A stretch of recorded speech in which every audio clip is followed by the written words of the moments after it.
ചത്താ പച്ച എന്ന് പറയുന്ന സിനിമ ഉണ്ട്. സിനിമയെക്കുറിച്ച് പറയുകയാണെങ്കിൽ ഒരു പക്ക ഇടിപ്പടം കാണാനായിട്ട് വേണമെങ്കിൽ തിയേറ്ററിൽ പോയാൽ നല്ല രസമായിട്ട് കണ്ടിരിക്കാൻ പറ്റുന്ന സിനിമയായിട്ട് എനിക്ക് തോന്നി. പക്ഷേ ഇടിക്ക് അപ്പുറത്തേക്ക് വേറെന്തെങ്കിലും ഭയങ്കരമായിട്ടുള്ള പുതുമയുള്ള കഥയോ കാര്യങ്ങളോ ഒന്നുമില്ല. മേക്കിംഗ് ഒക്കെ ഗംഭീരമായിരുന്നു. പെർഫോമൻസുകളെല്ലാം അടിപൊളിയായിരുന്നു. ഇഷാൻ ഷൗക്കത്ത്, അർജുൻ അശോകൻ, റോഷൻ മാത്യു, വില്ലനായിട്ട് വരുന്ന വൈശാഖ് നായർ, ഇവരെല്ലാം തന്നെ ഗംഭീര പെർഫോമൻസ് ആയിരുന്നു. ഈ പേര് പറഞ്ഞത് കൂടാതെ കുറേ ക്യാരക്ടേഴ്സ് പുതിയതായിട്ട് വരുന്നുണ്ട്. അവരെല്ലാം തന്നെ ഗംഭീരമായിട്ടുള്ള പെർഫോമൻസും കാഴ്ചവെച്ചിട്ടുണ്ട്. നായിക പ്രാധാന്യമോ അങ്ങനെയുള്ള കാര്യങ്ങളോ ഒന്നുമില്ല.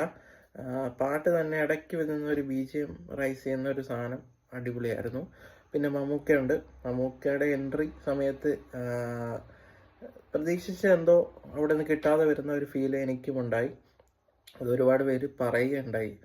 മമ്മൂക്ക എങ്ങനെയാണ് മമ്മൂക്ക പ്രസൻറ്റ് ചെയ്ത രീതിയിൽ കുറച്ച് ഹൈപ്പ് നമ്മൾ കയറി നിന്നത് കൊണ്ടായിരിക്കാം നമുക്കങ്ങനെ തോന്നിയത്.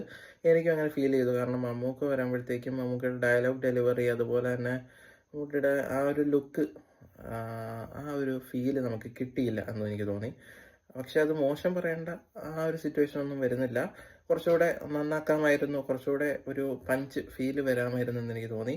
എനിക്ക് ഇതിനകത്ത് ഏറ്റവും ഇഷ്ടപ്പെട്ടൊരു സംഭവം എന്ന് വെച്ചാൽ ഓരോ ക്യാരക്ടേഴ്സിനും കൊടുക്കുന്ന ഇൻട്രോ. റോഷൻ മാത്യുവിൻ്റെ ഒക്കെ ഇൻട്രോ അടിപൊളിയായിരുന്നു. അർജുൻ അശോകൻ്റെ അടിപൊളിയായിരുന്നു.